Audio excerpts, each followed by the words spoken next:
जय हिंद स्टूडेंट्स। आइए आज बात करते हैं लॉ ऑफ मल्टीपल प्रोपोर्शन। क्या इंपॉर्टेंस है इसके थोड़े से पहले हम बताना चाहेंगे आपको। जैसे आप रीड करते हैं laws of combination, laws of chemical combination, आपको ये पता है कोई भी आपके पास रिएक्टेंट्स है, प्रोडक्ट का फॉर्मेशन तभी होगा जब इसमें हम क्या देखेंगे, केमिकल कॉम्बिनेशन। क्या देखेंगे? Chemical combination. दैट मीन्स कोई भी जब केमिकल्स आपका कंबाइन करेगा तभी प्रोडक्ट का फॉर्मेशन होगा, अदरवाइज प्रोडक्ट का फॉर्मेशन नहीं होगा। तो हमें क्या देखना है? Chemical combination. अब केमिकल कॉम्बिनेशन कैसे होता है, इसके लिए डिफरेंट लॉज आपको दिए गए हैं। इसके पहले हम बात कर चुके हैं आपसे। दैट मीन्स अगर हम फर्स्ट लॉ की बात करें तो फर्स्ट लॉ हम बात कर चुके हैं। क्या फर्स्ट लॉ होता है? Law of conservation of mass, law of conservation of mass. और दूसरे लॉ की अगर हम बात करें तो हम बात कर चुके हैं law of constant proportion, law of constant proportion. तो अभी हमें क्या करना है? थर्ड लॉ की बात करना है, law of multiple proportion. Very important है। तो इन दोनों की अगर लिंक की हम बात करें तो इस वीडियो के डिस्क्रिप्शन बॉक्स में आपको इन दोनों वीडियो के लिंक मिल जाएंगे, आप वहां से देख सकते हैं फर्स्ट लॉ और सेकेंड लॉ क्या है। बट अब बात करते हैं लॉ ऑफ मल्टीपल प्रोपोर्शन। तो आइए हम बात करते हैं इस लॉ को किसने दिया, तो गिवन बाय डाल्टन इन 1803। किसने दिया? डाल्टन ने दिया। किस ईयर में? 1803, दैट मीन्स 1803 में। आइए समझते हैं इस लॉ की मीनिंग क्या है। मेनली इसके पहले हम बात कर रहे थे जो कुछ लॉस की, आपके पास क्या होता था? कार्बन होता था। कार्बन की रिएक्शन आप किससे करा देते थे? ऑक्सीजन से। आपको आउटपुट क्या मिल जाता था? Carbon dioxide. साथ में देखें आपके पास क्या होता था? हाइड्रोजन है और इसकी रिएक्शन हम किससे करा दे रहे हैं? ऑक्सीजन से करा देते थे। तो यहां पर आपको क्या मिल जाता था? यहां पर मिल जाता था वाटर मॉलिक्यूल्स। तो ये तो सिंपल, दैट मीन्स हम एक्सप्लेन कर चुके हैं law of conservation of mass, law of constant proportion. तो ये जो थर्ड लॉ है, थर्ड लॉ आपको क्या बताना चाह रहा है? दैट मीन्स डाल्टन अपने लॉ में क्या बता रहे हैं। तो इंपॉर्टेंट थिंग ये समझिएगा, सबसे पहले ये लॉ उन एलिमेंट्स के लिए अप्लीकेबल है कि जो आपस में मिक्स करके more than one compound, that means two or more than two compounds का फॉर्मेशन करते हो। ऐसे एलिमेंट्स यहाँ पे ध्यान में रखना कि जैसे आपका हाइड्रोजन है, ऑक्सीजन है, अगर ये आपस में कंबाइन करके केवल एक ही कंपाउंड्स बना रहा है, एक ही मॉलिक्यूल्स बना रहा है H2O, तो ये ला इसके लिए अप्लीकेबल नहीं होगा।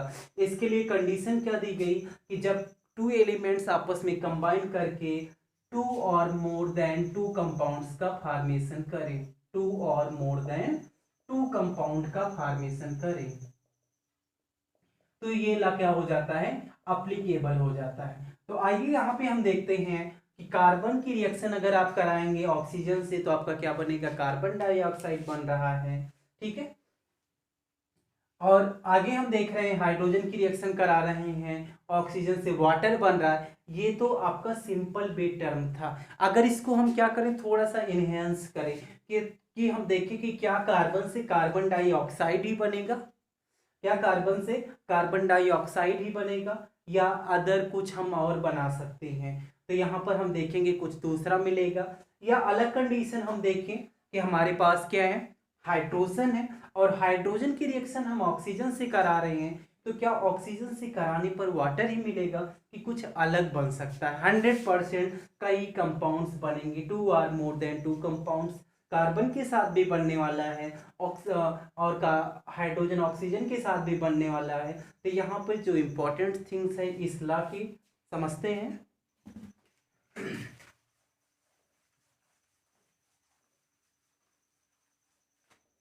कि इन केस आपके पास अगर टू कंपाउंड्स का फॉर्मेशन हो रहा, देखिए यहाँ पे ये लॉ क्या कह रहा है, पहले एग्जांपल से हम समझते हैं। इन केस आपके पास टू कंपाउंड्स हैं, सॉरी टू एलिमेंट्स हैं ए एंड बी, इसकी रिएक्शन कराने पर आपको एक क्या मिल रहा है, सी मिल रहा है। आपको क्या मिल रहा है, सी मिल रहा है।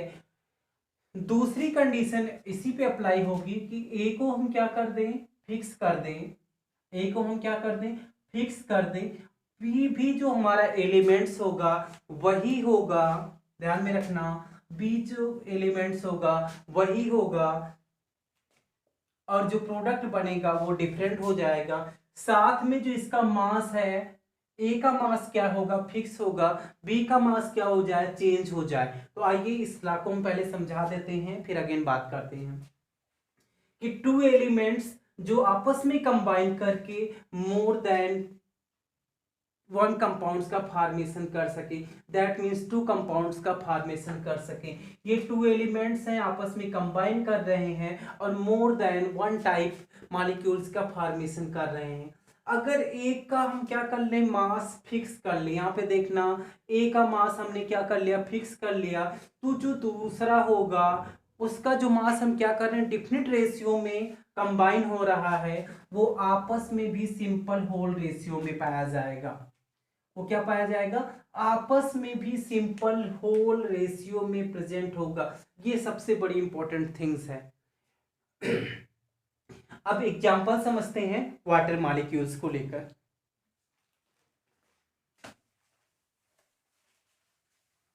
एग्जांपल्स यहां पे देखते हैं वाटर मॉलिक्यूल्स को लेकर। कंडीशन देखिए हमारे पास क्या है, इन केस हाइड्रोजन है, हाइड्रोजन, और इसकी रिएक्शन हम किससे करा रहे हैं, ऑक्सीजन से करा रहे हैं। हाइड्रोजन और इसकी रिएक्शन किससे करा रहे हैं, ऑक्सीजन से। बनने वाला जो हमारे पास है वो कैसा है, वाटर मॉलिक्यूल्स है।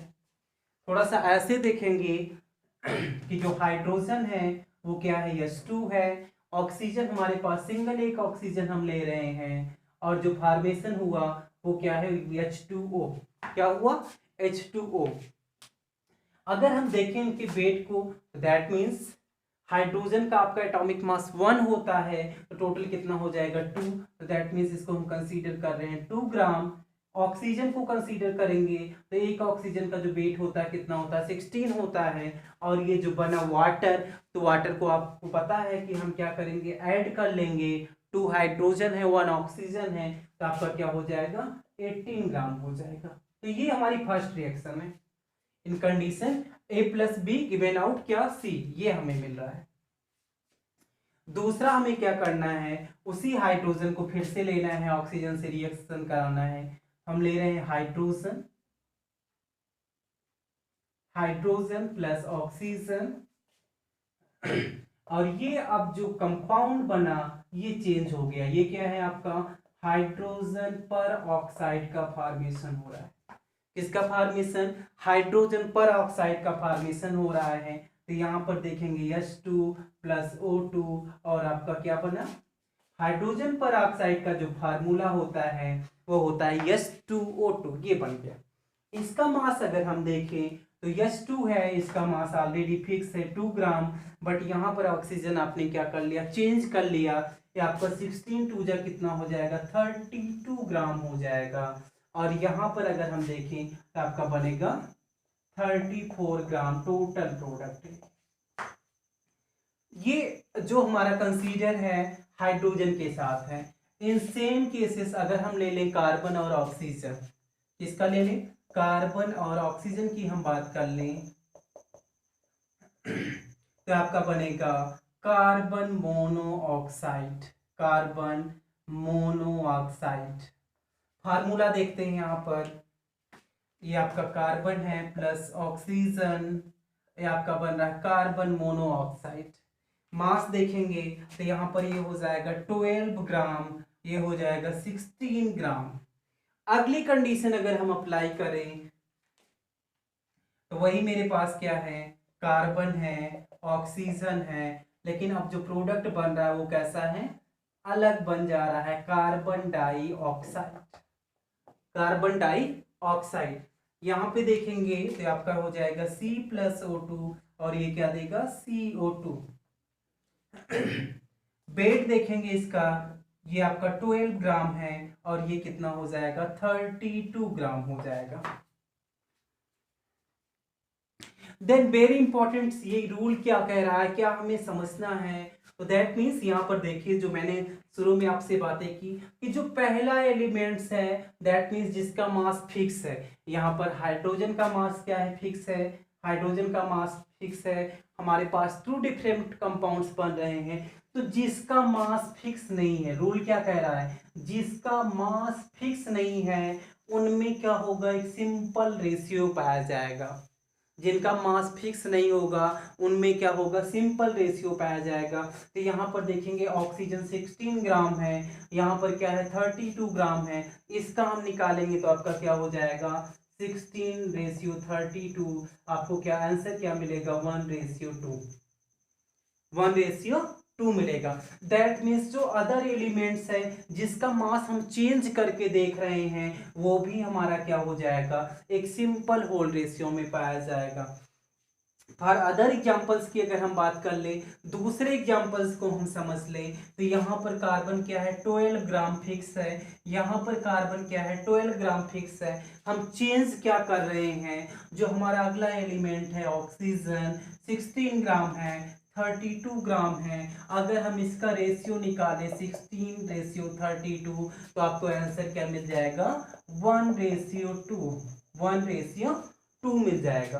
तो वेरी इंपॉर्टेंट थिंग्स, अगर इस लॉ की हम बात कर रहे हैं, लॉ ऑफ मल्टीपल प्रोपोर्शन, जो किसके द्वारा गिवन है, जॉन डाल्टन, किसके द्वारा गिवन है, जॉन डाल्टन द्वारा गिवन है। इस लॉ की अगर हम बात करें, इस लॉ को अगर हम समझें तो इसमें एक बोला जा रहा है कि हम ऐसे 2 एलिमेंट्स की बात करेंगे जो कंबाइन तो करते हैं लेकिन फॉर्मेशन मिनिमम 2 कंपाउंड्स का करते हैं। यहाँ पर देखो हाइड्रोजन और ऑक्सीजन ने कंबाइन करके किसका फॉर्मेशन किया, H2O का, और साथ में किसका फॉर्मेशन किया H2O2।